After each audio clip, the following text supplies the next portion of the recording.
Mesdames et messieurs, bonjour, ravi de vous retrouver sur votre rubrique Bon à savoir. Aujourd'hui, nous allons parler de la photographie. La photographie est présente aujourd'hui dans les domaines de la science, de la publicité, des médias, de la propagande ou simplement de notre vie personnelle. Il est bien difficile d'imaginer un monde sans la photographie.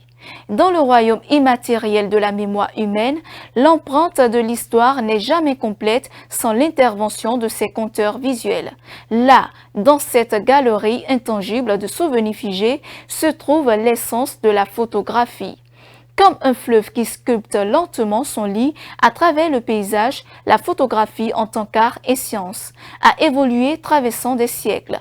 La photographie, c'est bientôt 2 siècles d'invention et de perfectionnement entre la première image figée. À ses prémices, la photographie a connu des balbutiements. À ses débuts, elle est mal accueillie, notamment par le monde artistique, car les peintres qui y voyaient un danger pour le art.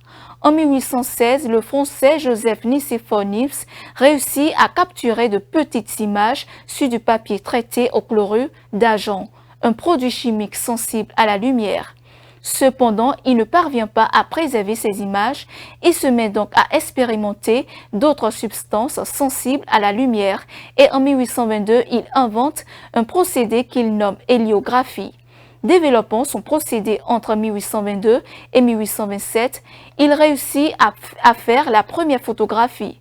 En 1829, Niepce s'associe à Louis-Jacques Mandé Daguerre et en 1832, ils mettent au point à partir du résidu de la distillation de l'essence de lavande un second procédé produisant des images en une journée de temps de pause.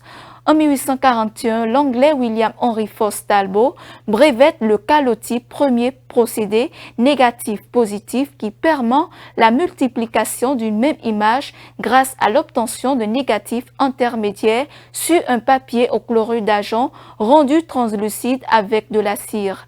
Comme pour le daguerréotype, l'image est révélée au moyen d'un produit chimique, le révélateur d'une solution d'acide gallique et de nitrate d'argent. Ce processus d'impression négatif-positif restera la base de la reproduction photographique tout au long des 19e et 20e siècles, jusqu'à l'intervention de la photographie numérique. La photographie a parcouru un long chemin depuis ses débuts modestes du noir et blanc à la couleur, de l'analogique au numérique. Elle continue d'évoluer et de se réinventer à mesure que de nouvelles technologies émergent et que la créativité des photographes s'exprime. L'avenir de la photographie promet d'être riche en innovation et en inspiration. La photographie continuera de capturer notre imagination, figeant des moments de beauté et de vérité pour les générations à venir, que ce soit grâce à des mains humaines ou à l'intelligence artificielle. Nous sommes à la fin de ce numéro de Bon à savoir. Merci, mesdames et messieurs, de nous avoir suivis. Suivez-nous en continu sur speedlinetv.bj/live et sur nos différents canaux digitaux Facebook et YouTube.